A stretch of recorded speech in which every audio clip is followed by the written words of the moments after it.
വാസുദേവായ ഹരയേ പരമാത്മനെ പ്രണതക്ലേശനാശായ ഗോവിന്ദായ നമോ നമഃ. രാമായ രാമഭദ്രായ രാമചന്ദ്രായ വേധസേ രഘുനാഥായ നാഥായ സീതായ പതയേ നമഃ.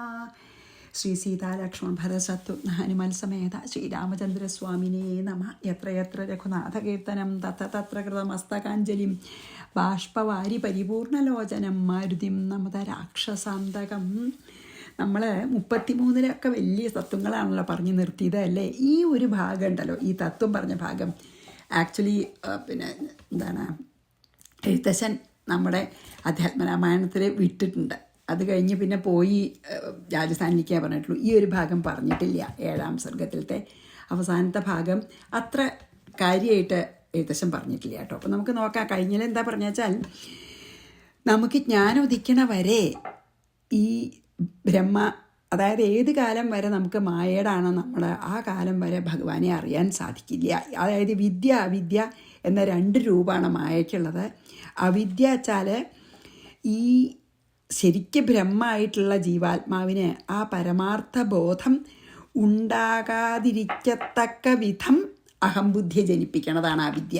എന്താ അറിയോ, നമ്മൾ ശരിക്കും ജീവാത്മാവ് ആ പരമാത്മാവിനെയാണ്. ആ പരമാർത്ഥ ബോധം ഉണ്ടാകാതെ ഇരിക്കാന്തക്കവണ്ണം നമുക്ക് ദേഹാഭിമാനം ഉണ്ടാക്കുകയാണ് അവിദ്യയുടെ പണി. വിദ്യാശക്തി, അതായത് വിദ്യ ഉദിക്കുമ്പോൾ അല്ലെങ്കിൽ ആ ജ്ഞാനം ഉദിക്കുമ്പോൾ ആ ജ്ഞാന ദീപത്താൽ അവിദ്യ നശിക്കണം. അങ്ങനെ വരുള്ളൂ. ജ്ഞാനം ദീപം കൊണ്ട് അവിദ്യ നശിക്കണം. അപ്പോഴേ നമുക്ക് ഈ അവിദ്യ നശിക്കുള്ളൂ. അവിദ്യാനാശം സംഭവിക്കുന്നത് വരെ ഇതില്ലാത്തതാണെങ്കിലും ഈ ഇങ്ങനെ ഉള്ളതാണെന്ന് നമ്മളെ തോന്നിക്കും.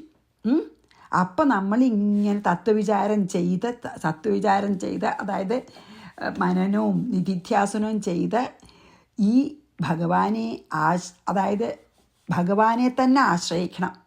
മായയെ ആശ്രയിക്കാതെ മായയ്ക്കും കൂടി ആശ്രയമായിട്ടുള്ള ഭഗവാനെ ആശ്രയിക്കണം.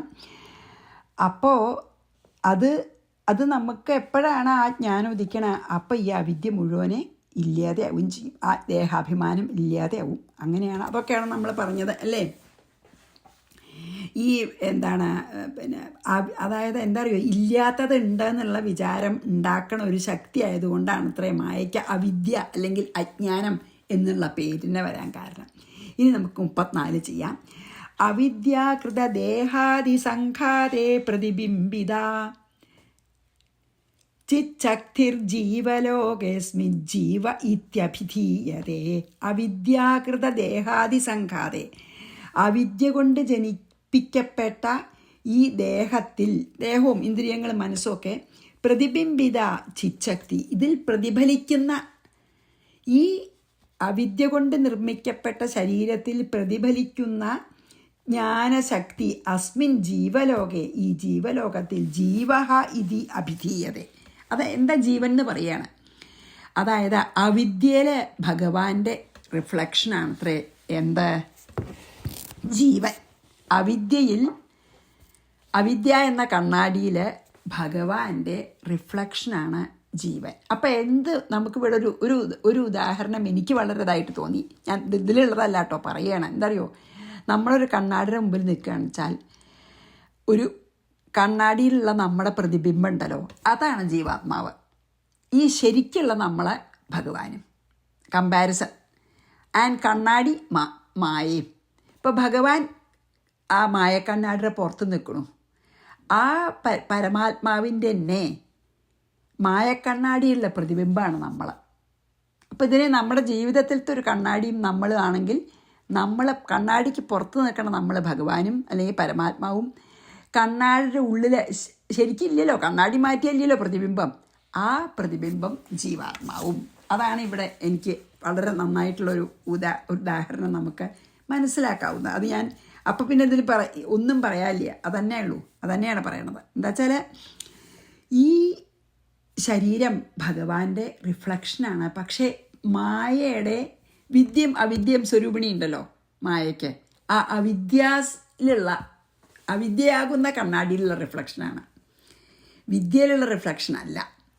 മായയ്ക്ക് രണ്ടെണ്ണം നമ്മൾ കഴിഞ്ഞ ശ്ലോകത്തിൽ പറഞ്ഞല്ലോ, വിദ്യാസ്വരൂപിണിയും അവിദ്യാസ്വരൂപിണിയും. അപ്പോൾ ജീവാത്മാവ് എന്താ വെച്ചാൽ ഭഗവാന്റെ അവിദ്യാസ്വരൂപിണിയായിട്ടുള്ള മായയിലത്തെ റിഫ്ലക്ഷൻ, പ്രതിബിംബം. അവിദ്യാകൃതദേഹാദിസംഘാതേ പ്രതിബിംബിത ചിച്ഛക്തിർജീവലോകേസ്മിൻ ജീവ ഇത്യഭിധീയതേ. 35. യാവദ്ദേഹമനപ്രാണബുദ്ധ്യാദിഷ്വഭിമാനവാൻ താവത് കർത്തൃത്വ ഭോക്തൃത്വ സുഖദുഃഖാദിഭാഗ് ഭവേത്. ദേഹമന, അതായത് ദേഹമന പ്രാണബുദ്ധ്യാദിഷു യാവത് അഭിമാനവാൻ. നമ്മൾക്ക് ദേഹം, മനസ്സ്, പ്രാണൻ, ബുദ്ധി ഇതിലൊക്കെ എത്ര കാലം അഭിമാനം ഉണ്ടോ, താവത് കർത്തൃത്വ ഭോക്തൃത്വ സുഖ ദുഃഖാദി ഭാഗ് ഭവേത്. നമുക്ക് ഈ ദേഹാഭിമാനം, മനസ്സുമല്ല, അതിലെല്ലാം പെടും. ഈ ജഡമായിട്ടുള്ള മനസ്സും ഇന്ദ്രിയങ്ങളും ദേഹമൊക്കെയാണ് നമ്മളെന്ന് വിചാരിക്കുന്നിടത്തോളം കാലം ഈ ദേഹം അനുഭവിക്കുന്ന എല്ലാ കർത്തൃത്വവും ഞാനാണ് ചെയ്യണം എന്നുള്ള വിചാരവും ഭോക്തൃത്വവും ഞാനാണ് അനുഭവിക്കണം എന്നുള്ള വിചാരവും സുഖദുഃഖങ്ങളും ഒക്കെ അനുഭവിക്കണം.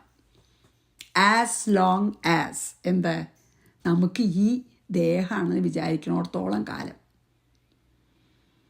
ആ കണ്ണാടിയിലത്തെ പ്രതിബിംബം, നമ്മൾ കണ്ണാടിയിൽ കാണുന്ന പ്രതിബിംബം നമ്മൾ ശരിക്കുള്ള നമ്മളാണെന്ന് വിശ്വസിക്കുന്നിടത്തോളം കാലം എങ്ങനെയാ ശരിയാവുക? ശരിക്കതല്ലല്ലോ. ഇപ്പോൾ നമ്മളൊരു പൊട്ട് തൊട്ടാൽ അതിൽ പൊട്ട് കാണും, ശരിയാണ്. പക്ഷെ ശരിക്കും അതിൽ പൊട്ടുണ്ടോ? ഇല്ല, തോന്നല്ലേ?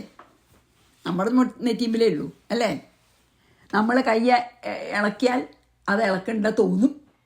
അതുപോലെയാണ് നമുക്ക് ഒന്നും നമ്മൾ അനുഭവിക്കണോ ചെയ്യണോ ദുഃഖസുഖങ്ങൾ ഒന്നും ചെയ്യണില്ല. പക്ഷെ ദേഹാഭിമാനം ഉള്ളിടത്തോളം കാലം, നമ്മൾ ആ പ്രതിബിംബമാണെന്ന് വിചാരിക്കുന്നിടത്തോളം കാലം, ആ പ്രതിബിംബത്തിൻ്റെ പുറത്തുള്ള ശരിക്കുള്ള നമ്മളാണെന്ന് അറിയാതെ, അല്ലെങ്കിൽ പരമാത്മാവാണ് നമ്മളെന്ന് അറിയാതെ, പരമാത്മാവിൻ്റെ അവിദ്യയിലുള്ള പ്രതിബിംബമാണ് നമ്മളെന്ന് വിശ്വസിക്കുന്നിടത്തോളം കാലം നമുക്ക് ഞാനാണ് ചെയ്യണം, ഞാനാണ് അനുഭവിക്കണം. ഈ ജനന മരണങ്ങളടക്കം ദേഹത്തിന് അനുഭവിക്കുന്നതൊക്കെ നമുക്ക് അനുഭവിക്കേണ്ടി വരും. നമുക്ക് എപ്പോഴാണ് ആ ദേഹാഭിമാനം ഇല്ലാതെ ആവണേ, അന്ന് നമുക്ക് അതൊക്കെ ഇല്ലാതെയാവും. യാവദ്ദേഹമന പ്രാണ ബുദ്ധ്യാദിഷ്വഭിമാനവാൻ താവത് കർത്തൃത്വ ഭോക്തൃത്വ സുഖദുഃഖാദിഭാഗ് ഭവേത്.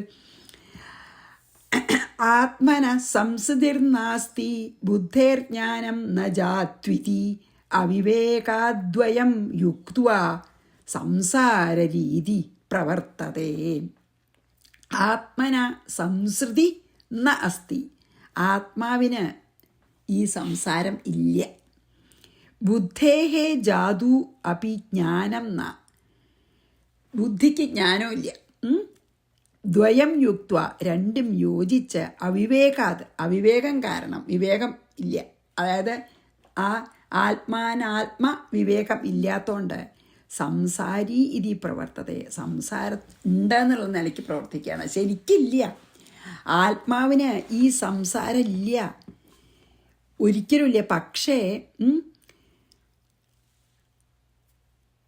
അതായത് ഈ കർത്തൃത്വ ഭോക്തൃത്വ ബന്ധങ്ങളൊക്കെ ഈ ജീവാത്മാവിന് മാത്രമേ ഉള്ളൂ ദേഹാഭിമാനമുള്ളിടത്തോളം കാലം. ഞാൻ പ്രവർത്തിക്കുന്നവൻ, ഞാനാണ് എല്ലാ സുഖദുഃഖങ്ങളും അനുഭവിക്കുന്നവൻ എന്നൊക്കെ ഉള്ള ബോധം, അതിനെയാണ് നമ്മുടെ സംസാരം എന്ന് പറയണത്.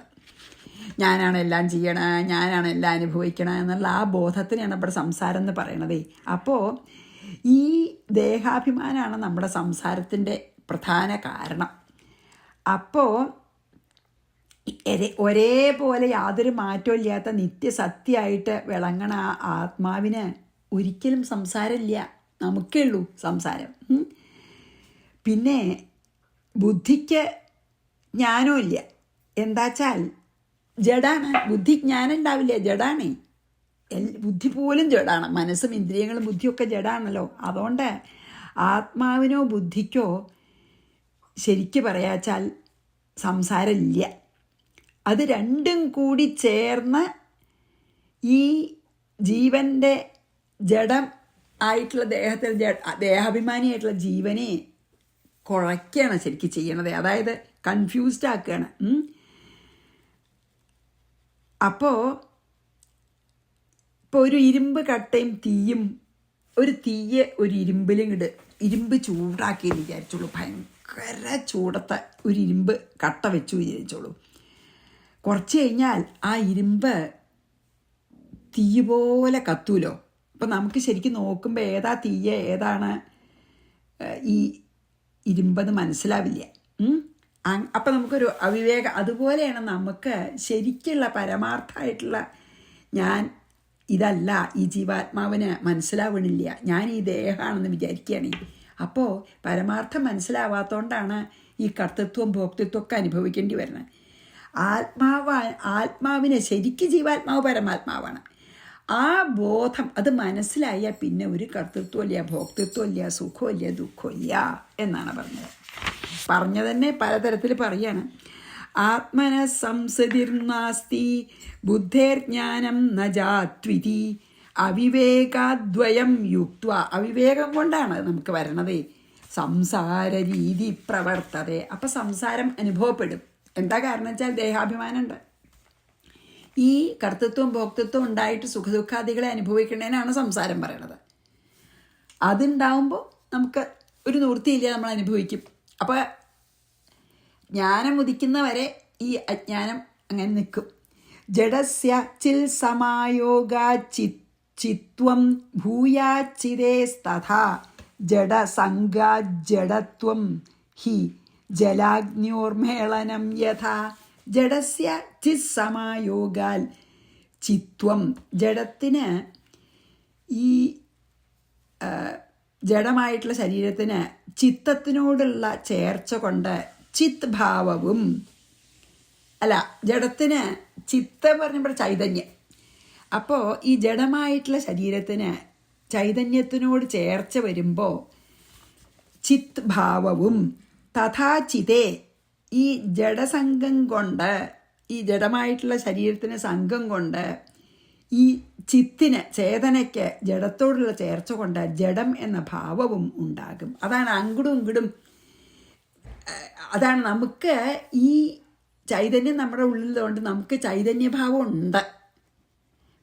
അതേപോലെ തന്നെ ഈ ചൈതന്യത്തിന് ഈ ജഡത്തിൻ്റെ കൂടെ കൂടുകൊണ്ട് ഞാൻ ജഡാണെന്നുള്ള ഭാവമുണ്ട്. അതാണ് ജീവാത്മാവിൻ്റെ കുഴപ്പം.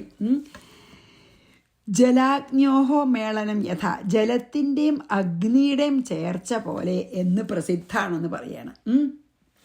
അതായത് മുമ്പ് പറഞ്ഞില്ലേ ബുദ്ധിക്ക് ജ്ഞാനമില്ല, ജഡാണെന്ന് പറഞ്ഞില്ലേ. അതിൻ്റെ ഇത് ഒന്നും കൂടി ക്ലിയർ ആക്കുകയാണ്.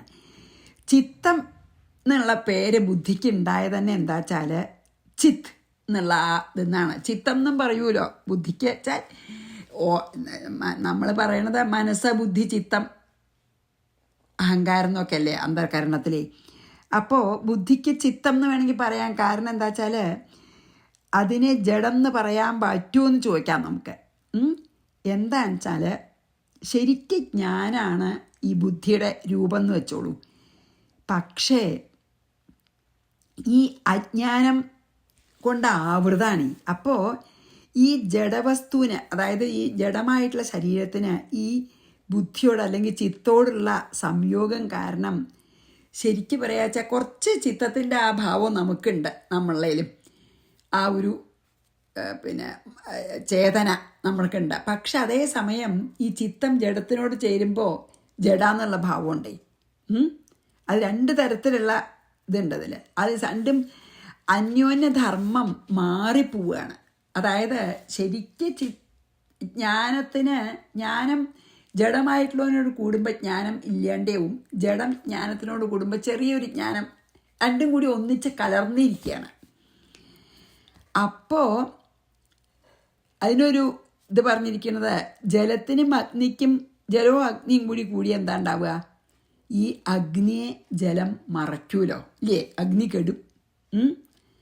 ജലത്തിൻ്റെ രൂപം ജഡാച്ചാലും അഗ്നിയോട് ചേരുമ്പോൾ കുറച്ചൊരു നേരത്തേക്ക് ഒരു പ്രകാശം ഉണ്ടാവും.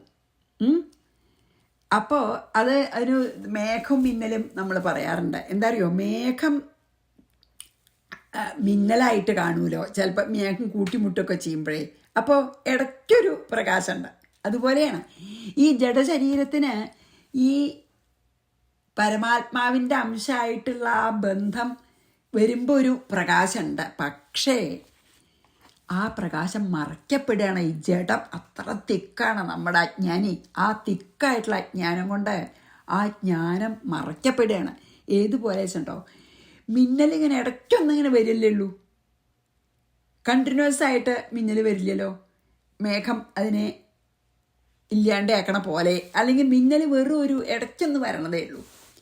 മേഘം എപ്പോഴും ഉണ്ട്, ആ കറുത്ത മേഘം അല്ലേ, പക്ഷെ ഇടയ്ക്ക് മിന്നൽ വരില്ല. അതുപോലെ വേണമെങ്കിൽ പറയാമെന്ന് പറയാണ്.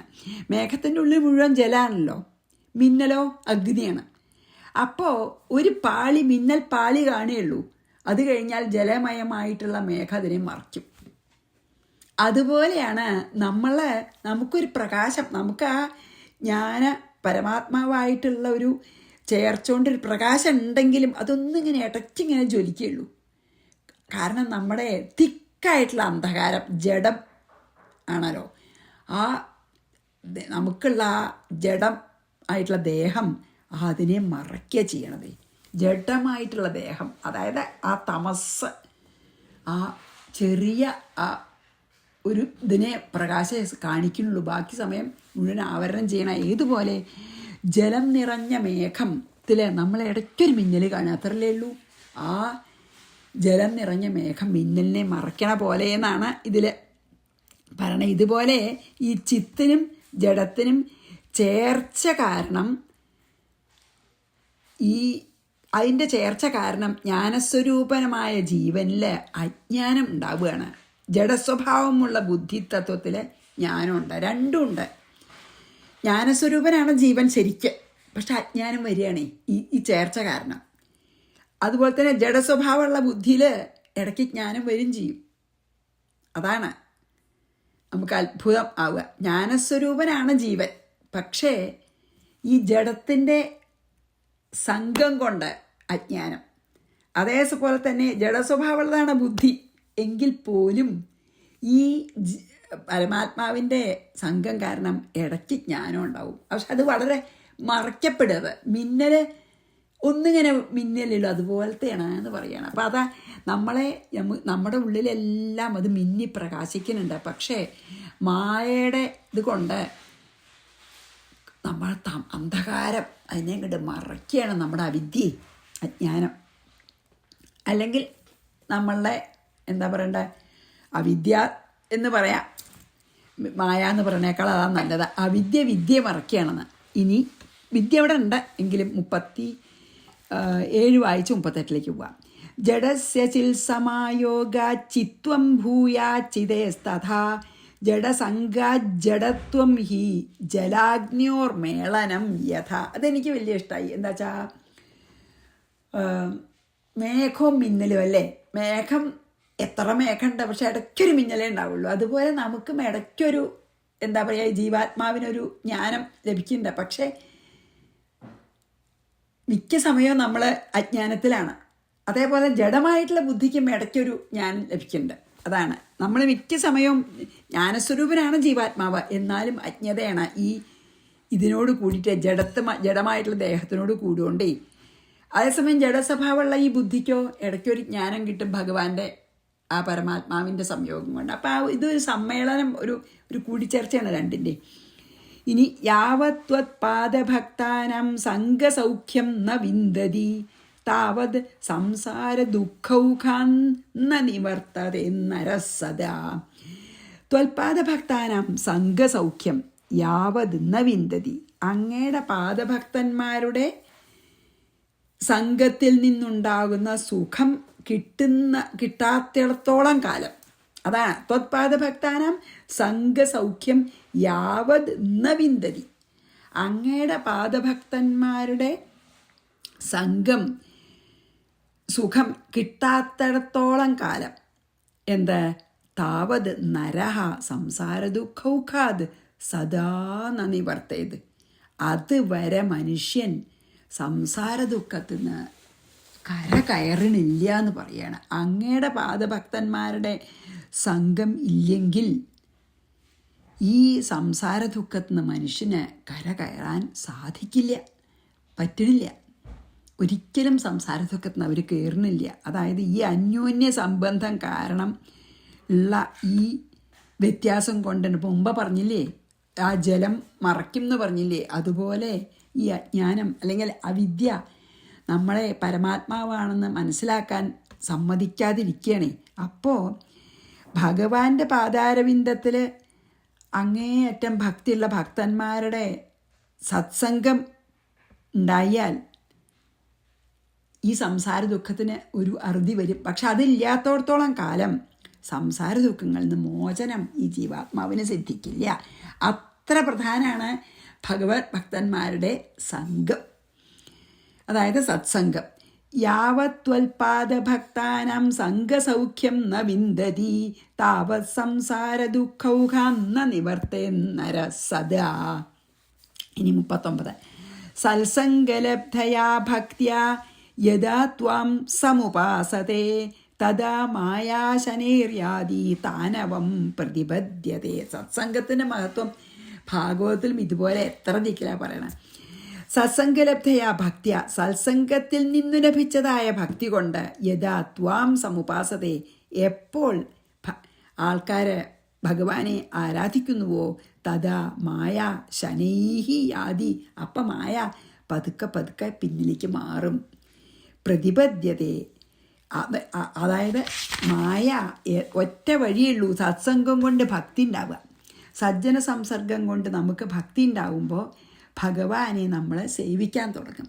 അപ്പോൾ ഭഗവാൻ, മായയ്ക്ക് അതീതനായിട്ടുള്ള ഭഗവാനെ സ്മരിക്കാൻ തുടങ്ങിയാൽ ആ മായ നമ്മുടെ മനസ്സിൽ നിന്ന് പതുക്കെ പതുക്കെ പതുക്കെ പതുക്കെ നമ്മളെ പിന്നാപ്പുറത്തേക്ക് മാറും. അപ്പം മായയുടെ ആവരണ ശക്തിയും വിക്ഷേപ ശക്തിയും ഒക്കെ കുറയും. അപ്പം നമ്മളെ ജീവാത്മാവിനെ ആ മറയ്ക്കുന്ന ആ കർട്ടൻ്റെ കട്ടി കുറഞ്ഞു കുറഞ്ഞു വരും. അപ്പോൾ ആ ദേഹാദിപ്രപഞ്ചത്തെ അത് അസത്യാണ് എന്ന് നമ്മുടെ ഉള്ളിലുള്ള പരമാത്മാവിൻ്റെ പ്രകാശം കൊണ്ട് അത് പ്രകാശിപ്പിക്കും. അപ്പോൾ നമ്മുടെ ആ കർട്ടനുണ്ടല്ലോ, നമ്മളെ പരമാത്മാവിനെ ആവരണം ചെയ്യുന്ന കർട്ടൻ്റെ ശക്തി കുറഞ്ഞു വരും.